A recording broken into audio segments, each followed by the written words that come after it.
With all the success you've had, do you still face, are you currently facing any fears, or are there fears about the horizon? Man, I have to give you amazing props. You're such a curious person about the people that Yeah. you talk to. I love it. I love it, Thank man. you. The answer is, thank you. Are you kidding me? I've been on a ton of podcasts and people just same questions. Hello, Jeff. Thanks for being here today. I appreciate you making the time. My honor, my friend. I am so glad that you asked me to join you today. And for everyone watching, Jeff is a sales veteran with decades of experience managing up to millions of dollars, award-winning author, speaker, and a bunch of other stuff we're getting into. And we're going to be talking about selling your next big idea. And I'd love to start out with your story. How did you get to the point? You're writing about sales, you're speaking about it. What's your story? How did you get so good at it? Where did it start? Well, that's such a great question. I actually went to college just so I could be a very well prepared salesperson and author. And I got a degree, an undergraduate degree in music education and a master's degree in music composition. Makes no sense, but it seems to have worked. But I actually ended up in sales by default. I look back and say divine providence, but when I finished my degrees, my wife needed to finish her degree back in the state of Alabama, and so I needed to get a job while she finished up. And there were no teaching jobs close enough, so I ended up taking a job in sales. And as the rest happened, I was just making so much more money than I would make teaching. I stayed in that arena. But I had a 30 plus year career in sales and sales leadership. One company, I was one of the tops in the nation. The other company, the last 20 years, I was actually in the active sales side of things, was with a Fortune 500 insurance company, and I'd worked my way up. I was a state sales manager for them. And so I had a lot of credibility in sales and leadership.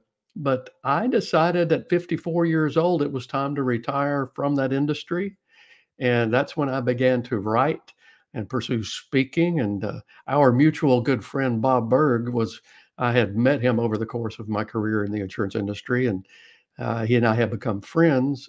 And so when I was making that transition, he was the first person I reached out to. I sent him the first draft of my book and I said, "Tell me what you think." Of course, he is the most amazing, encouraging person. And Yeah. his comments back were great. He kind of took me under his wing a little bit to give me some suggestions about how to make this transition. And so I wrote the first book. It was just mine. It was a and I tend to function in the business parable side of things because I like writing fiction. Now, I can write how-to books too, but I'd much rather write a great story that when I put it in somebody's hand, they can't put the book down, and then they learn some things. So the first one was a sales parable. The second one actually did a couple of years ago with a lady named Lisa Wilbur. It was called "The Lady with the Blue Hair." She's Avon's fifth highest producer in history. It's Phew. amazing. But she is the first person that I reached out to when we were doing a co-authorship, and it worked very well. She is a joy to work with. And then right after that book came out, Bob and I, of course, we communicate all the time. Bob has this thing called the Go Giver Success Alliance. I was a member of that, so was Lisa. That's how we met. But Bob sent me an email, fourth quarter last 22, I guess it was, and he said it was asking a sales question because he and I will both pick each other's brains about that. Yeah. But the very last sentence he put in there, Mark, was, "By the way, save this because when you and I do our parable, this could be some good material." Mark, we hadn't discussed the first word about doing a parable at that point, but being the shy person that I am, I answered his question. I said, "Oh, and by the way, if you're serious, oh, yes, we're doing that." Yeah. Yeah. So with sales, we're going to talk about a lot of things with selling your next big idea, fusion points, becoming objection proof. As far as sales goes, from your experience, where does the sales process actually start? There's so many different answers and so many different ideas about that. In your world, when does the sales process start? For me, the sales process starts way before the prospect has ever met me. It's in where my focus is, and I'll encourage everybody who follows you, whether they're in just if they're a business owner or if they're in sales, the whole process of sales should start with your focus on the other person. And I like to say, and Bob says this too, is when you get down to it, sales at its core, at its very best, is being able to focus on someone else's needs, have enough empathy so that you can understand where they're coming from, help them discover what their needs, wants, and desires are, and then you help them get it. And so that's kind of the focus. And then I start off by teaching people this too when I'm in seminars is you want to create 3 positive emotional touches with a prospect before you ever ask them for that first meeting. And the reason for that, if we have time and you want to come back to it, is Yeah. because you're looking to create the fusion points. And I don't care what your business is, everybody, once you understand the concept of fusion points, and it's built around the science of how people make decisions, you can influence some decisions that are very helpful for your business. And so that's where we go with that. Talk a little bit more about empathy and being focused on the other person. It's so easy to get caught up in the pitch, the elevator pitch, the sales pitch, whatever it might be, where you're talking a lot of, I won't say you, a lot of people are talking about themselves. Explain empathy and how you develop that. You know, that's such a great question. Empathy, to me, is putting yourself in the shoes of the other person. And you know, I guess if you look at the technical definition of it, it's trying to understand how someone else really feels. And although I'm not sure you can always do that, some have a very high level of empathy. I happen to be one of those that do. My first outside sales job, the sales manager almost didn't hire me, Mark, because I didn't have the experience he was looking for, but they had these standardized tests they would use, and my empathy score was off the chart. That's his words, not mine. So he gave me the chance. But it's either understanding what someone else is feeling, or at least knowing that they're feeling something, and then giving importance to the fact of what they're feeling matters both to them and for you too. And so it's kind of doing it in that way. So what does that conversation look like? What kind of questions do you ask? How do you get other people to talk about themselves? Sure. Of course, there's standard things that would apply in any relationship, not even necessarily a business one. But you know, asking some key questions. You know, tell me about your family. Where are you from? Uh, how long have you been in the area? You know, what do you do for a living? Asking questions like that, but always doing it in such a way that can't be a yes or no answer. Just get them talking, and then use your ears and your mouth in the same proportion that you have them on your head. You got 2 ears, 1 mouth. Talk a little, listen more, and just stay focused on that. So. Taking a step back from that, let me rephrase that. What should initial outreach look like? It's not just pitching, you know, you get the automatic messages now on LinkedIn where it's obviously a bot and it's just bam, buy from me. It's like, I haven't even met you. Wait a second. Whether it's LinkedIn or networking events, how do you approach someone to set up a sales conversation without turning them off right away? Well, the easiest way to do that, and it goes back again to the fusion points branding that I use, is to work with the science, with the neurology of the brain, how people naturally want to react anyway, and work with that science instead of in opposition to it. You know, all decisions that we humans make, regardless of what we're facing at the time, they're pretty much neurologically speaking, they'll happen in the same way. The part of our brain that controls emotion or generates emotion is going to communicate with the part of our brain that processes logic. The two of those things together will produce a decision. Now, in the case of prospecting, when you're looking at cold contacts like that, they're going to get one of 3 responses. You're going to get one group of people that they already know they have a need in this area. They may even know your brand a little bit or your company. So when you reach out, it's going to create a little bit of that. It's going to put a positive emotion with that logic, and they're going to move a little bit forward. But you got 2 other groups that it doesn't work. They don't have that. You got one group that would consider an unexpected contact by a salesperson, whether it's by email or face to face, is a little bit of an interruption to their day, and it will create a negative emotional response.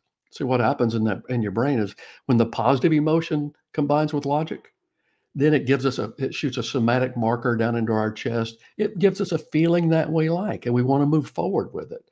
But when it's a negative emotion in our brain that's combining with logic, at that point, the somatic marker is something that we don't like, we push back, we don't want to go forward. Mm-hmm. I call that combination of negative emotion and logic a collision point. And the natural thing that any prospect or any business or even any personal relationship is going to do at that point is say no and back up. But when you do the fusion point of combining the positive emotional experience with the logic of what's going on, then it's more comfortable for people to say yes. So what I teach in a prospecting system is to create 3 positive emotional touches before you ever ask for the first appointment.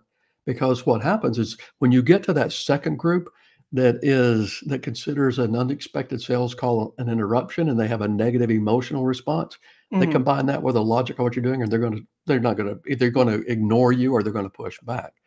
And then there's a third group that they don't really have an emotional context. They just have no reason to think about you yet. So your contact is just goes in the wastebasket, basically, even if it's on their computer. But if you intentionally create 3 positive emotional touches before you ever even ask for that first contact, then you still get those in that first group that would have responded anyway, but you're going to start seeing an increase in your responses from the second and third group, and it makes it well worth the time to do it. And what I teach people is on those contacts, make them personal. Don't if it was an email marketing thing, I would be coaching someone. Don't send out a blind email trying to do prospecting. Reach out first off, do a little research on the prospect, and send them something that would mean something to them. Like if you notice that they've got a positive review online or they've got some sort of positive press, take a minute, and I'm going to surprise you here because this is going to seem very old-fashioned, but take a minute, print that thing off, put a handwritten note on it, say, hey, I saw this, I was impressed, and then add 2 sentences. I hope to meet you soon. Please expect my call, but then drop it in the mail to them or get it to them. Maybe on the second touch, you go ahead and do an email of maybe an article or something that you think they would find particularly valuable for their business. If it relates back to something you do, great, but make it more about them. And then with that second contact, again, do some sort of thing, I look forward to meeting you. There's a great service out there. I'm not personally involved with it. I've just seen it. It's called Send Out Cards. And you can literally go online and you can pull up an image off their website or off their social media profile, pop that image on the card, put your note in there, send out cards, and mail it. They'll have it in their hands. But if you'll do 3 things like that first, each with some sort of little context about what you're sending, and then saying, I hope to meet you soon, please expect my call. Then when you finally do reach out for that contact, that call, your percentage of people who say yes goes up because you've made 3 positive emotional creations in their head and you combined it with the logic of what you want to do, and your numbers go up. So let's look at that's awesome for online when you can do the research on LinkedIn, their website, and other online sources. What about virtual or in person when you're at a networking event and you want to have that first touch point to lead to the next 2? What do you do when you don't have time to research someone and you just meet them in a networking situation? Oh, such a great question. Here's the key to that. And when you're meeting someone in a networking situation, don't be so concerned about taking a bunch of your own business cards and getting them in people's hands. Instead, be the connector. As you're talking with people at a networking function, one of the strongest bonds you'll build with anybody there is when you start asking them about what they do. And then as you're meeting other people that night, connect people together that could be good potential business partners for each other. Like if I met you one night and you were telling me what you did, and then later I met someone who's in an industry that it would fit very well with what you're doing, I can connect. What I do is I would bring you over to them and say, hey, you guys need to meet. And I would introduce you and then back up. I've done that even with emails with people. One of the things that I like to do, and it won't be a surprise now that I'm telling you, but every time someone has me on their show as my way of saying thank you and also trying to help their business grow, I connect them with other people that might be good guests for them, or I do that. It's just something I do. So the step 1 is at the event itself, be the connector, be the one that is helping everybody meet, especially when you see that it's a good match as far as their business goes. Then the second thing, send a handwritten note to everybody you meet. Get their card so you can do that, but send a handwritten note. I love to use the same note card that Bob Berg uses when he teaches endless referrals, which was a book that changed my world. Yeah. But send them a little handwritten notes. Hey, I just want to thank you. It was so much fun meeting you the other night. I hope we get to see each other again soon. And you do that. And then I would probably the third touch in that case, Mark, was I would, in the process of getting to know them, I'd take a little notes about, what would be good. And then I'll find something good for that third touch, or maybe I would use a send out card. And at that point, then I would reach out to them about setting up a meeting to see if there's some way you guys could do business together. How do you do that? What is that? What does the message or the verbiage look like? Because I know that's one thing. I mean, I've dealt with it, and a lot of people I've spoken with have dealt with it, where they're, first of all, they're probably not going to do what you just did, which creates amazing rapport. Even if they do it, it can get, I'll say, awkward. Okay, it's about you, and I saw this, and here was a press release about you. You do send out cards, whatever you might do. You connect them at a networking event or via email. How do you shift that focus to, it has to, at some point, I'm imagining, come down to a sales call of some sort. How do you shift the focus without being too awkward and like, oh, by the way, I want to talk about me now? What do you do? Well, it won't be awkward at all if on each of your contacts you're still saying, "Hey, the ones you haven't met, you're saying something about want to meet you someday." But even if it's someone you've met at an event, you still keep doing that. But your contact when you're ready to move forward is say, "Hey, do you have a few minutes maybe this next week? There's a couple of ideas that I've gotten, and I'd like to reach out to you to see if it would be something that would be helpful for you." Again, you're thinking about what's in it for them when you do that, and in your verbiage. One thing we all have in our business context is we know that if if a prospect chooses to become our client, there's some way that their world is going to improve, whether it's professionally or business or personally. There's some way that their world's going to improve by taking advantage of what we're bringing to the table. And so as you're doing that verbiage and reaching out to them, reach out to them about what I refer to as their value proposition. Because you see, a value proposition is one of those terms that gets thrown around really loosely, and even well-intentioned companies, I think, kind of miss the mark. Because your value proposition, it has nothing to do with your product, how great it is, or your service. It has nothing to do with how great your company is and how they go above and beyond every time. And it doesn't really even have anything to do with how great the salesperson is. It has everything to do with how their life changes and how it gets better if they take the step you're asking them to take. And so I refer to a value proposition as really their value from our proposition. And that's how to think of it. So as you're reaching out to that prospect, think in terms of your industry, how it all fits together, and then come up with a couple of key phrases. Doesn't have to be anything long that points them toward their value from your proposition. And when you ask for that means, I'd like to see if this would work for you. You're not asking them to meet with you as a salesperson. You're asking them, hey, this would probably be something worthwhile on your end that help you do this or this. I'd like to visit with you to see if it would work in your situation. And that's one of the easiest ways. Is part of that based on, are you getting some of this information? You meet at a networking event or you reach out, you have the initial points of contact to create a value proposition that's their value. Is some of that based on researching them online, or is it based on the conversation, or both? It would be both, probably.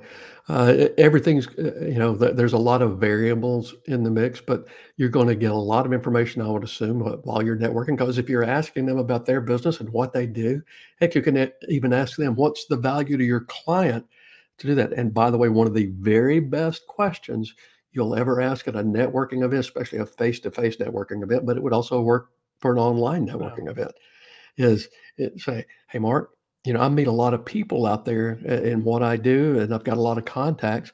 If you don't mind, take a second and tell me, what do I need to be looking for out there to know if it will be a good prospect for me to send your way? And they'll tell you all of the key things that would make someone their ideal client avatar. And then as that helps you even with how you're going to make your touches, it helps you with how you approach how you might provide value to them. But the key is you're always focused on that other person, and it's not some philanthropic thing, although it's a great way to do your life. It's not some Pollyanna kind of thing. It literally is a great business model too, because the old saying that people want to do business with and refer business to other people that they know, like, and trust. This is how you do that, how you create that, because you're focused on providing value to them. When you provide value for them, I'd love to come back to what you spoke about a little bit earlier with neurology. That was so interesting. What's going on in their brain? What are you helping to make happen in their head that makes everything a much more viable conversation for you in the long run? Well, if anyone really wants to research the science behind this, look for the works of Dr. Antonio Damasio. He's a professor of neuroscience at the USC and an adjunct professor at the Salk Institute, and is kind of considered the expert when it comes to the neurology of the brain, especially with how decisions get made. And without boring your audience to death, basically, there's a science, an actual neurological process that occurs in the brain with every decision we make. And then once we learn that science and we work with it, we can influence how some very key decisions get made. We can influence how a prospect who we've never met will give us that first meeting when their default setting is to tell salespeople no or ignore them completely. We can influence how they'll make that decision to become our client and our customer, or our walking ambassador. If we're building an organization, we can even use that same science to influence how someone would make the decision to come on board, and more importantly, make the decision to persist. But here's what happens specifically. There's a part of your brain that creates emotion. And there's a part of your brain that connects that processes logic. That's where the decisions come from. When that negative, or when that emotional response happens, it will always send an electrical charge down into your torso. It's called a somatic marker. And that somatic marker is going to do a couple of different things based on what's going on.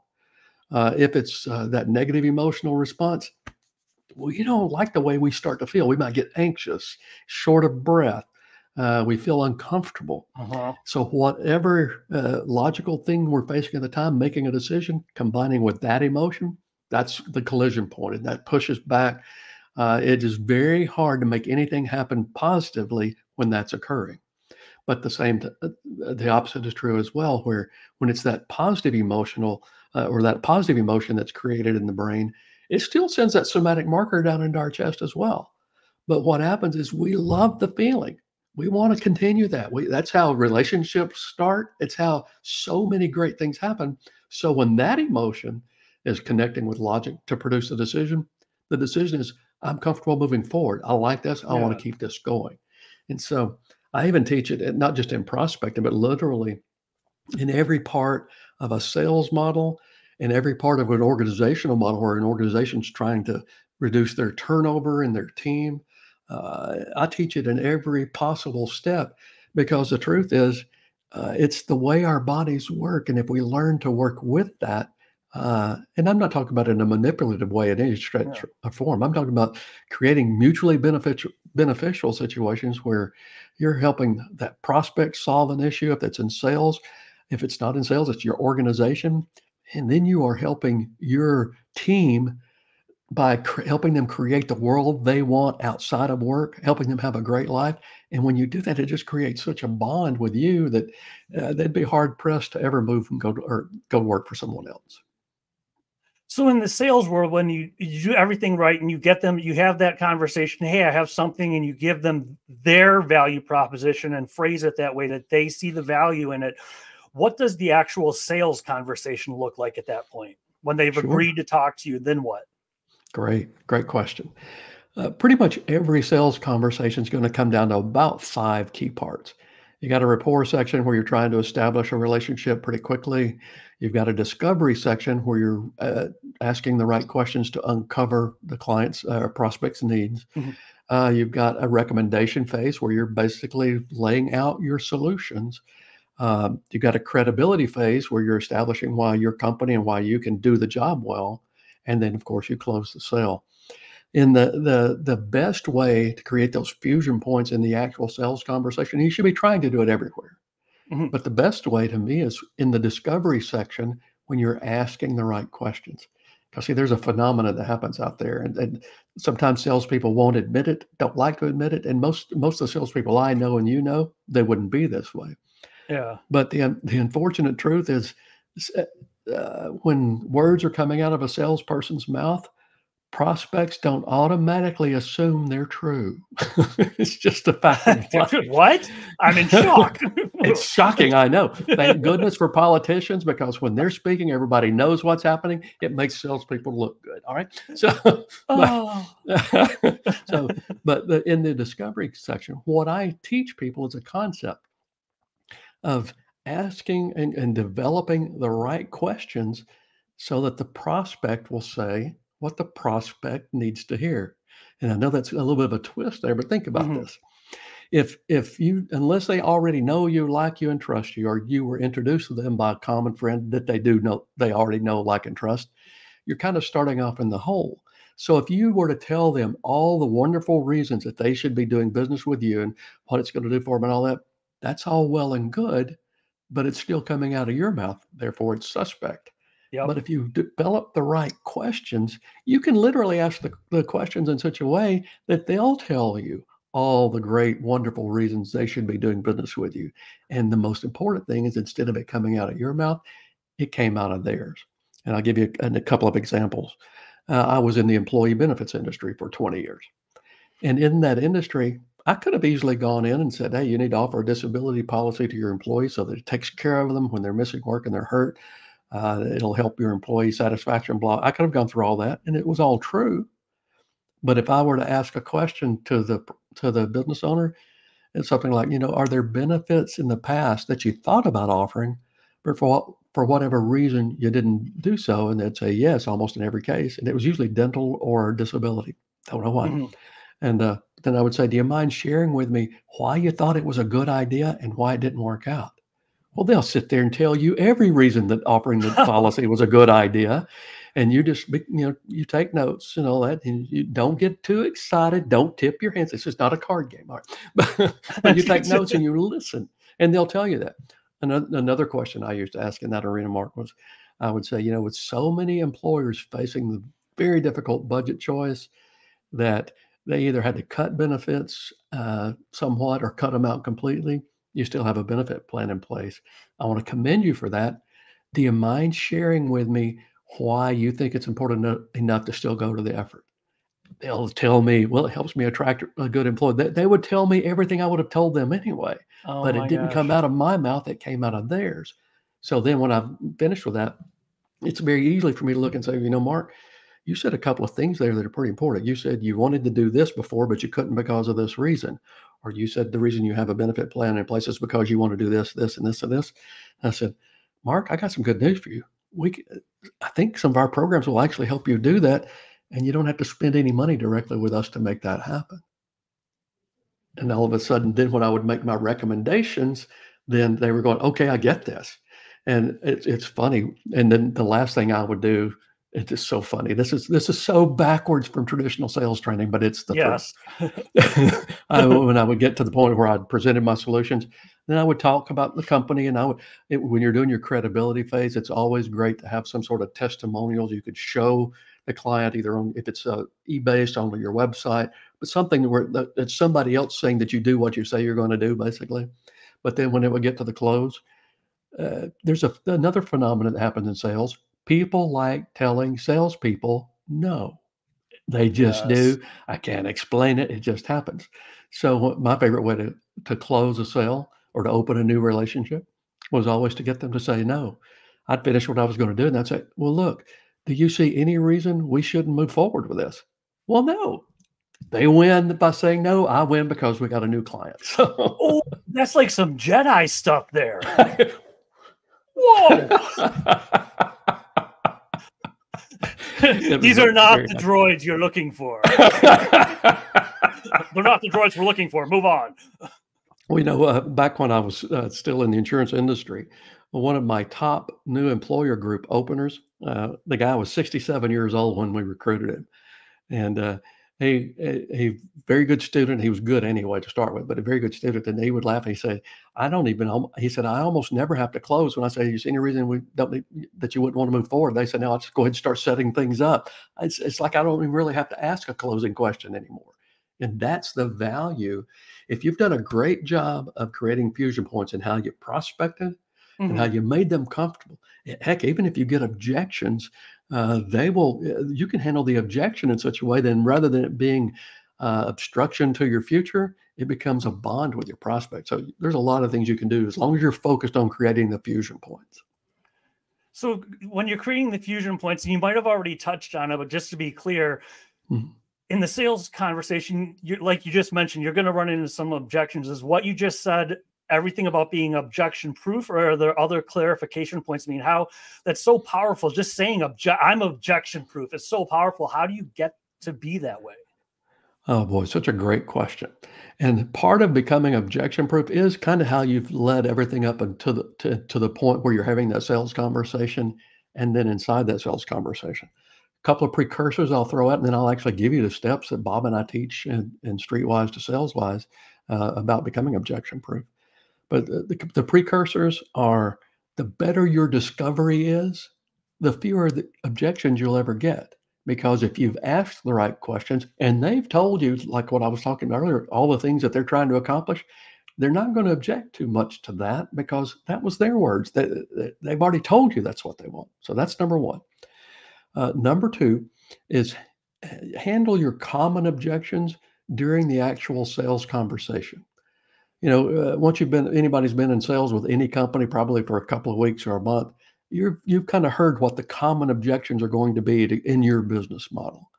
Well, learn to handle those or talk about those in the actual sales conversation. Because if you bring up what could be an objection along with its solution, then it's education. But if you don't do that and the client expresses it later, then it's an objection and you got to work with it a little bit differently.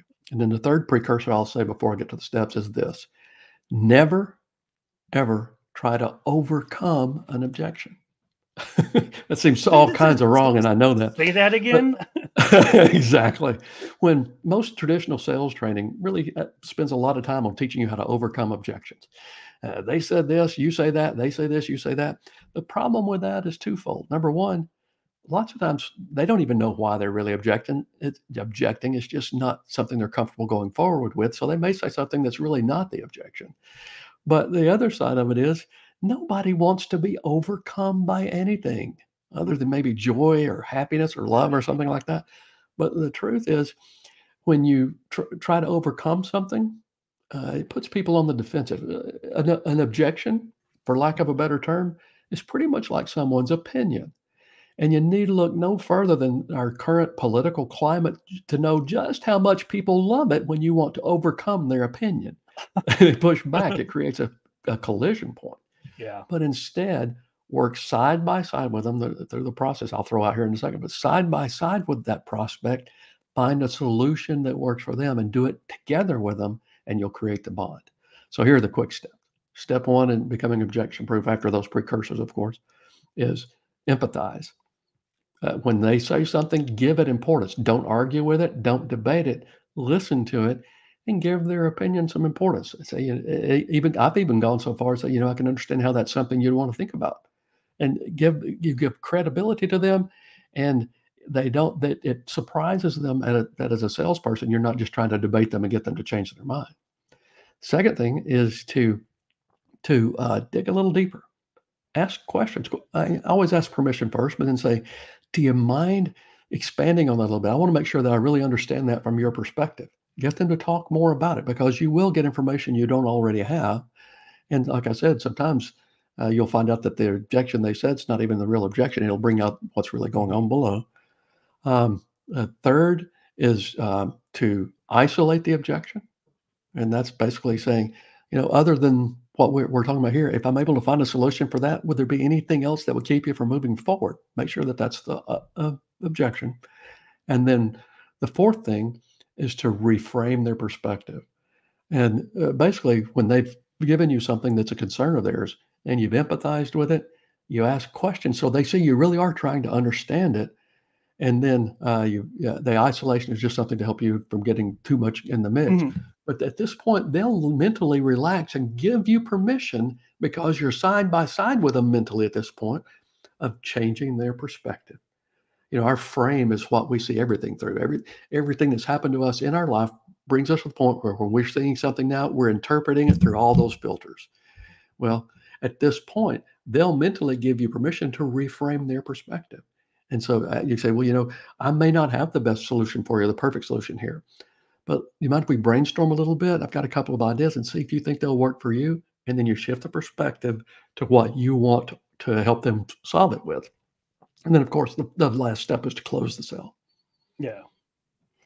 So after you hit that last step and you close the sale, another conversation entirely would be a whole thing about referrals. But after you close the sale, I know I've been in this situation where the person disappears. They deliver a service and poof, they're gone. What do you do to maintain a relationship after you close the sale? Constantly, based on what you think the client would like best, constantly be in contact. Emails are good. By the way, video emails are much better than just their handwritten emails. You and I have a mutual friend that sends us some video emails like that. And so that's one way to do it. But staying constantly in contact and being referable, doing the job you said you were going to do, but then having a process that you know how to use. But if you're doing the job well, which is just kind of your entry ticket, and then above that, you're constantly looking for ways that you can stay in touch and provide value. And one of the best ways, by the way, to provide that value with your existing customers is to do what we were talking about in the networking event a while ago. You tell your customer, look, I meet a lot of people out there. Would you mind sharing with me what I need to be looking for to know if someone I'm in touch with would be a good referral for me to send your way, and let your client talk to you about that? And you take notes and you honestly try to connect them with people. Those things create so many fusion points that after that point, especially, you will find them so willing to introduce you to people. It is crazy.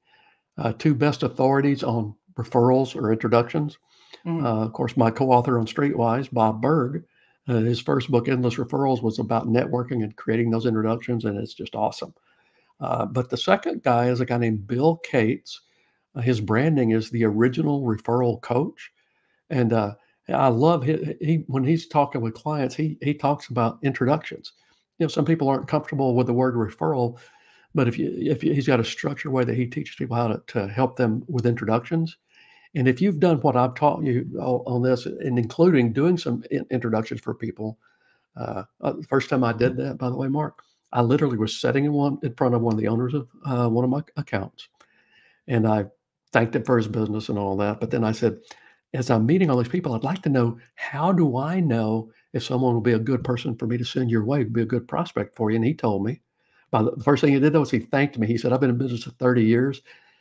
Every salesperson asks me for referrals. You're the first one to ask me how you could refer business to me. Thank you. And so he told me what to look for. I had my cell phone there. I picked it up. I made a call to two people, and I did it this way because I didn't want to put them on the spot. I made the call to two people, and I said, hey, Mark, Jeff West here. Quick question. I've got a friend. He does in this business. I think might be a good thing for the two of you to get to know each other a little bit. And I said, in front of my client, I said, I've worked with a guy for a while. I know him, I like him, and I trust him, and I think you can too. Would it be all right if I give him your contact information? Every time they'll say yes. I've never had one say no yet, but It's okay, thank you. And then I hung up. I did two things that way. Number one, I made both of my contacts feel very comfortable. So when I gave him the information, the connection was an easy connection for both of them. But the second thing I did is I modeled the behavior I was hoping to eventually have happen from him, which did. So that's awesome. And perfect way to close out here. We've covered a lot of ground in a very short period of time. When it comes to selling a big idea and sales in general, if someone's listening, you covered a lot. I love what you said. If you were to say, you know what, if nothing else, do this one thing. Get started here. Do this one thing above all. What would you say is the most important thing and best advice you'd give people to do? Oh, here's what I will say.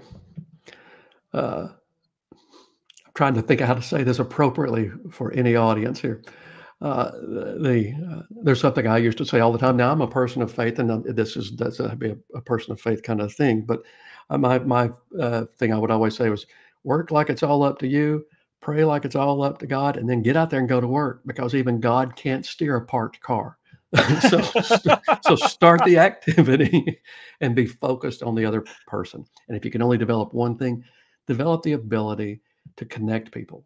What do I need to be looking for to know if someone's a good prospect for you? That is excellent. If people want to find you online and your book, where's the best place or places to go? Thank you so much for letting me do that. jeffcwest.com is my website, and you can pretty much find all things about me there. If someone wants to have me come in and work with their team to teach things to them, you can do it there, or you can go to fusionpoints.com. The best way to get the book is streetwise to saleswise.com. But you can get the book in on every retail outlet. But if you go there, especially if you want the hardback cover, we've got a special arrangement with Ingram Sparks. You can order directly from them and you get it a lot faster. And then the only other thing, if I may, is tell Saleswise Live is an event that Bob Berg, Kamanjali, and I are holding in West Palm Beach, Florida in June. The return on investment will be huge for people, especially if you do what I did in the insurance industry. Opened up a couple of accounts. I was going to make way more than I would spend on this event. And so I would encourage people to go to saleswiselive.com. That's way too many links. Anyway. They can rewind. It's all good. We'll put it in the show notes. I appreciate you, my brother. Thank you again so much, Jeff. I appreciate it. Oh, it is my pleasure and my honor. Thank you so much for having me on your show. And